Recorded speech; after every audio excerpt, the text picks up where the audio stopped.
Hello there, this is Welsh ASMR 82. Hey, how you doing?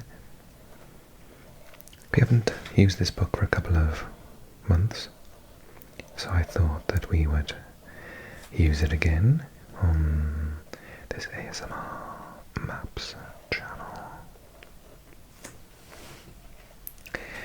The book, in case you're interested, is one I found online on Amazon, but you can buy it in a good bookshop. It's by Thames and Hudson by Christian Carthage, and it is a history of the world in 500 maps. And I've used it for about 3 videos thus far. And just like the last video, I'm just going to randomly pick pages and look at the maps with you, and then we're going to read the text. So we're going to do some learning today about stuff that we had no idea about, or solid upon knowledge of stuff. So this, I really like this for the thumbnail. It was Neolithic Europe. I thought that was quite nice. Let's take a look at this before I read it. So it says early Neolithic Europe, early Balkan farming cultures between 6500 and 4000 BCE, before Christ. Then the impressed pottery cultures, most here on the north of Africa, Italy, some of the Balkan area here, and then the linear, and that's between 6000 and 4000, and then linear pottery in the central European area here of the Danube and the Rhine. Band Keramique cultures 5600 to 4500 BC. Bowl cultures in sort of parts of France here and Britain and Ireland. And that was in 4500 to 3300 BC. Tripoli, Cucuteni cultures. It looks like that one. Near Crimea. Over here, the Dnieper, so that's in modern day Ukraine. Bulgaria, Romania, Moldova. That's between 4200 and 3800. And then funnel-necked beaker cultures, which is mostly northern Europe, Scandinavia, and southern Scandinavia, and all of Denmark. And that's between 4200 and 2800. Spread of farming, so these are the arrows. So, as with most of linguistically in Europe, most cultures came from Africa, either came directly over or went over the Ural Mountains, hung around for a bit, and then came over. So it's quite common to see any map of Europe with arrows pointing this way. It's usually from east to west when it comes to Europe, at least. So it says migrants from Anatolia. Anatolia's here, right, Turkey, introduced farming to Greece. Yeah, and the Balkans around 6500 BCE. The crops and livestock they brought with them, namely wheat, barley, legumes, sheep, goats and cattle, were well adapted to the Mediterranean climate. Yeah. The farmers flourished and spread rapidly through the Mediterranean region.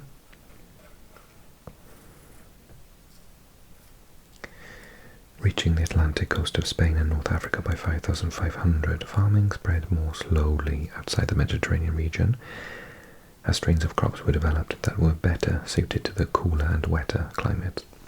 Looking at you, Britain. Farmers reached Brittany here. Oh no, yes, that's it.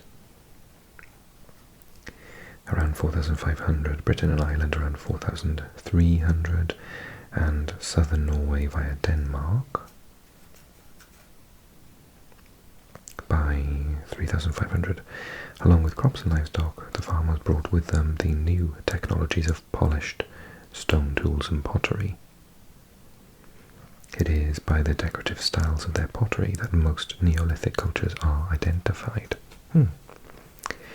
Early Neolithic farmers lived in dispersed settlements and had relatively egalitarian kinship-based social structures.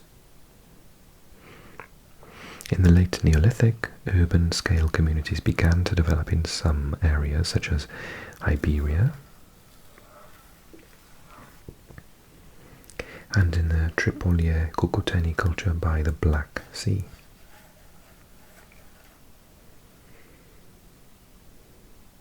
Recent studies of ancient DNA from human remains have shown that the spread of farming was accompanied by near-complete population replacement.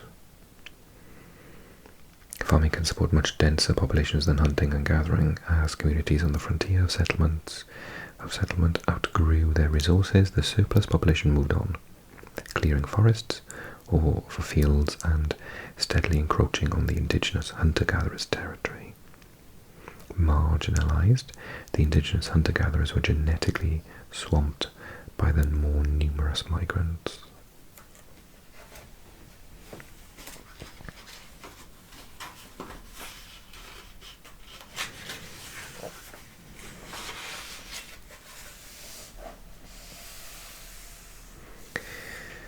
Okay, the next section, something that interests me personally, I'd like to know more about it, the Phoenicians and Carthage. If I'm not mistaken, Carthage, I think, is like the old name for here, so basically Cartagena, Carthage, Cartagena, and I used to live just up the road. So I've been to Cartagena a couple of times. It's one of the most important ports in modern-day Spain. Let's look at this map and understand it then before we read the text about a seafaring people. So we have the dotted line here, which is to do with the cradle of Phoenician civilization. But where is that? Is that there? Oh, Carthage is actually in Tunisia then. I'm mistaken. It must be named after it though, surely. Cartagena, Carthage.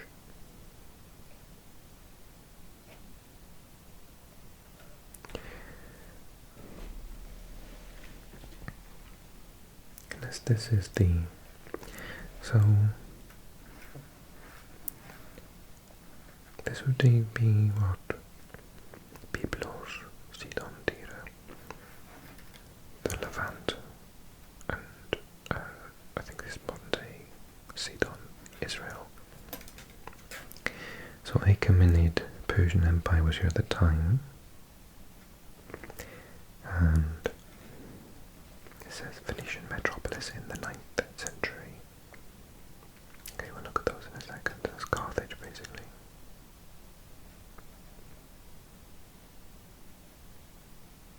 And the Byblos, Sidon, Tyre.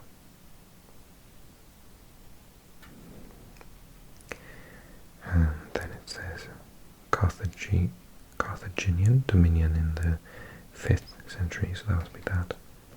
Phoenician trading post under the Carthaginian rule. This is all these places, including places on Sardinia, the Balearic Islands,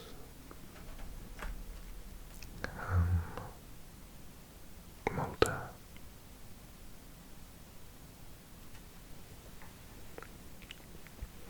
Sea route, so it's talking about going into the Black Sea there, and up and around modern day Egypt. And then it says wheat, exported product, so we'll take a look at that. It says wheat, papyrus or paper, papyrus. Greece and Greek colonization, so they had southern the tip of Italy at the time and Sicily, as well as Crete. And not as much actually. Modern day Greece is more, it's all the way up there, isn't it? The Achaemenid Persian Empire, which was massive, all the parts of Bulgaria, Greece, Turkey, Cyprus, Egypt,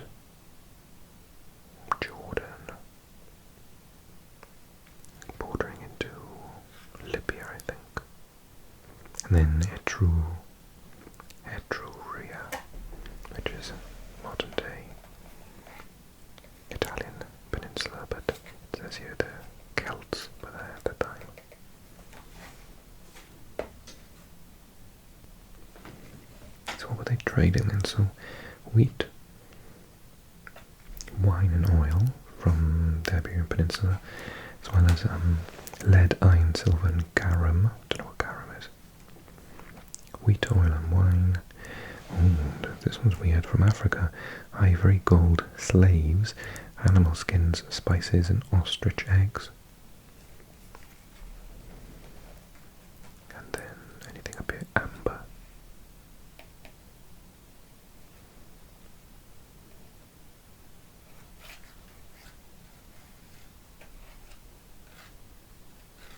Gold and wood. Copper from Cyprus. Wine, oil and arms. Weapons. Marble and mercenaries from this area.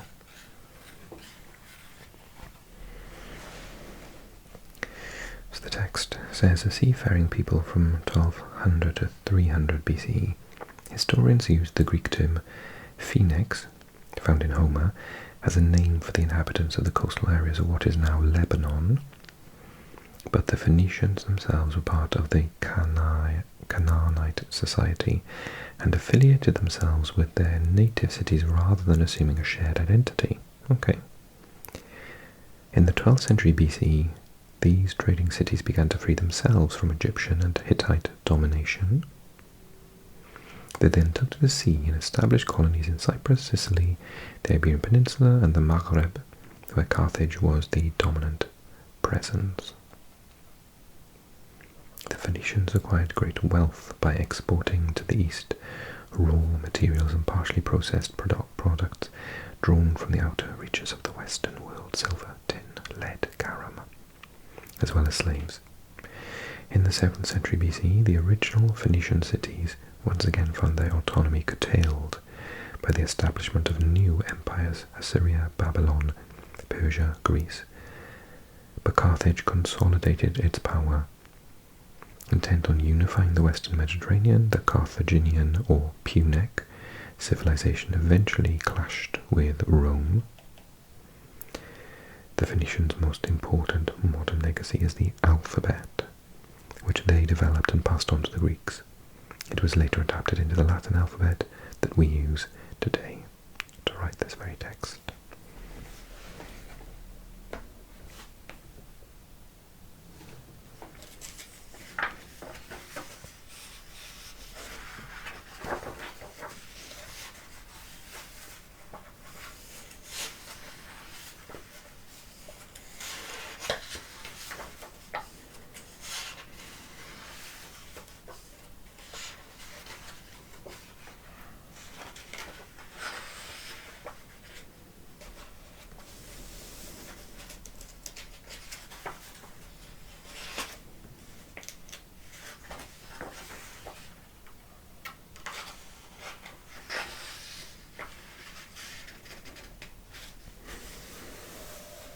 The consolidation of Rome between the 1st and 3rd century. So, as we know, the Roman Empire was one of the largest empires in world history. I mean, not the biggest by a long way, but one of, and certainly the biggest within Europe.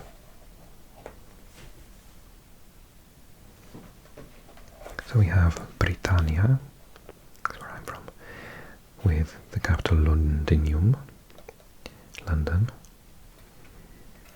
And we've got Germania Inferior, Gallia Belgica, Germania Superior, Tecumatian Field, Rhaetia Noricum,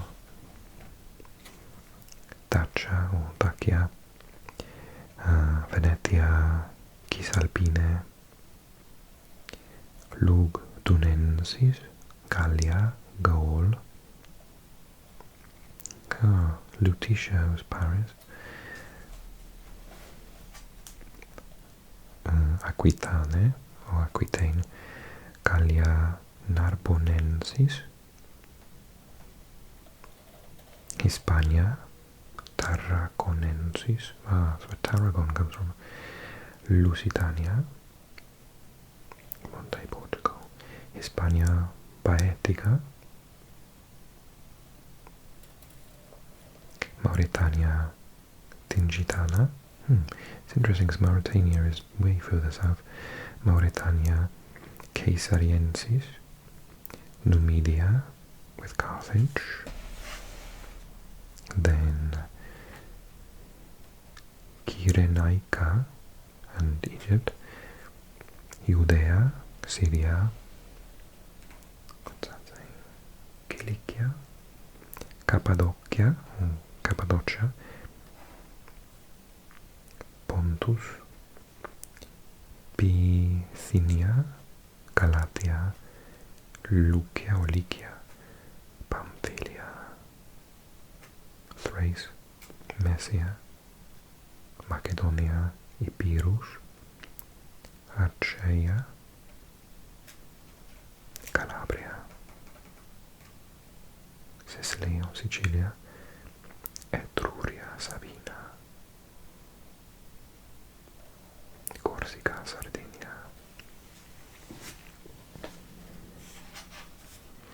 Ah yes, look, Carthage and Carthago Nova, New Carthage, Cartagena. So the empire at its peak, early 3rd century. In the 1st and 2nd centuries, the Roman Empire gathered together 60 to 70 million people, which at the time was absolutely incredible because the population was way smaller. Probably a quarter of all humanity. There we are. It achieves its maximum extension under the Emperor Septimius Severus between 193 and 211. Augustus, despite his awareness of Persia, India and China, was indeed justified in declaring, "I have conquered the world." The territories invaded in the 1st century were largely retained, but those captured in the 2nd century were soon lost. I think we're talking about those. Yeah, so territories in the 2nd century are in yellow. So it's Arabia, Mesopotamia, Antakya. For 5 centuries the empire boasted an efficient administration. It provided a space where it was possible to travel unimpeded by borders, using the 2 imperial languages of Greek and Latin. Pride of place was given to Roman citizens, 6 million under the High Empire. Wow, 6 million in Rome. It's like a tenth of the entire population of the whole region was in one city. 60 million, 6 million, who benefited from Roman law and were eligible for public posts. In 212, the Edict of Caracalla extended citizenship to all the free men in the empire. That's interesting. I mean, obviously the word men is quite important here. Sexist society, but also that it was the sort of pre-European Union. And then it says the invasion of Germania, or Germania, by sea and rivers. Roman legions travelled down tributaries of the Rhine to reach its right bank, from where they continued by sea to the mouths of the Ems and Weser. Although the Rhine's right bank had apparently been conquered, it was relinquished after the defeat at Teutoburg.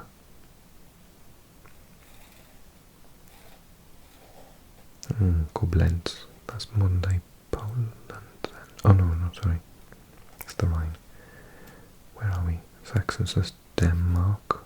Frisians, that's Netherlands. Okay, no, sorry.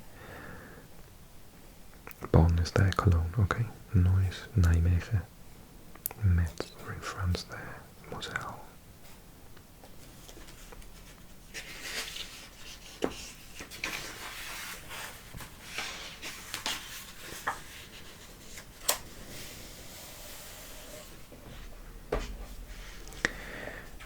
This is interesting. So talking about the Roman Empire, let's look at the Arab conquest between the 7th and 9th century then.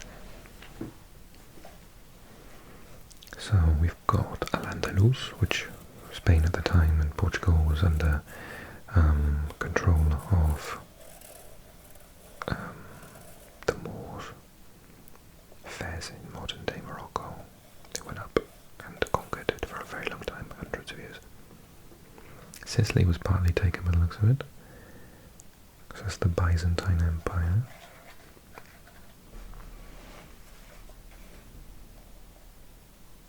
Ifriqiya, obviously the word for Africa later on. Ramallah, Damascus, Cairo, Fustat. And then Mecca. So this is in Arabia, obviously, modern day Saudi Arabia. Yemen still there, Sana'a. Kirman, so this is modern day Persia. Iran. Went all the way up to Tashkent in Uzbekistan. Bukhara in Uzbekistan. Transokhania. Merv. Kabul in Afghanistan. Irazistan, Multan. Sindh. So Sindh is still the modern day word for Hindi. So this is India. I'm guessing Pakistan must be around here. And then also we can see Iraq, but also going up to, this is Russia. Astrakhan is around here, I think. And this is Georgia, Armenia and Azerbaijan. Modern day Turkey.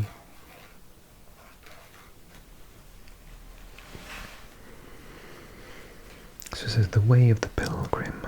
So the Quran lays down only a few specifications about rituals. The old polytheist rites were adapted and Islamized. The Hajj, or pilgrimage to Mecca, takes place from days 8 to 13 of the last month of the Arab lunar calendar. The processions around the Kaaba mark the start and finish of an itinerary following the steps of Abraham that culminates in the station of Arafat. Before the stoning rituals and the feast of the sacrifices. So Mecca's there, and the Arafat Namira Mosque is there, and you have to go there, so 10 kilometers, quite far. The Al-Khaif Mosque.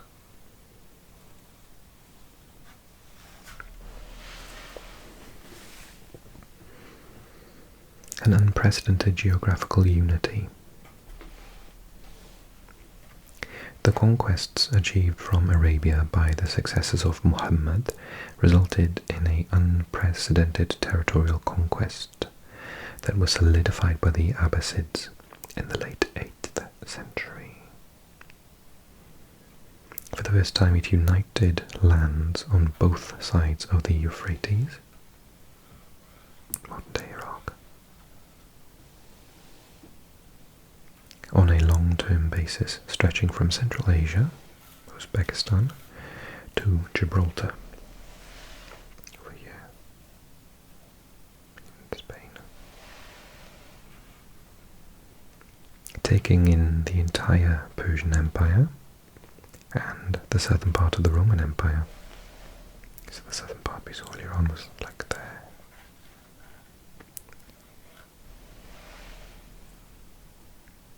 To the east it provided a buttress against the Chinese sphere of influence, the Battle of Talas in 751, and the north it bordered on Byzantine and Latin Christendom. In the 9th century, Islamic fleets dominated the Mediterranean and occupied its islands, Crete, Sicily. Fragmentation began to occur in the 10th century. There you can see it, the big islands.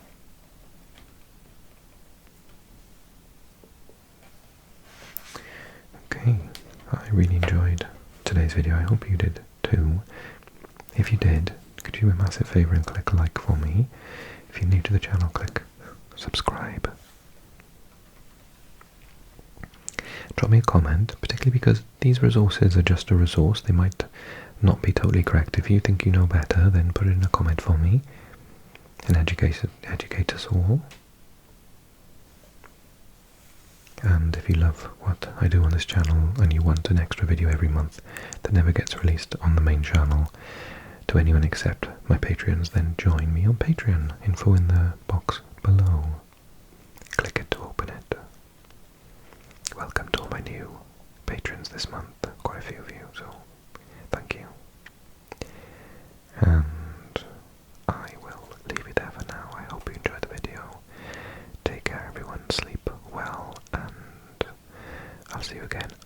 really soon.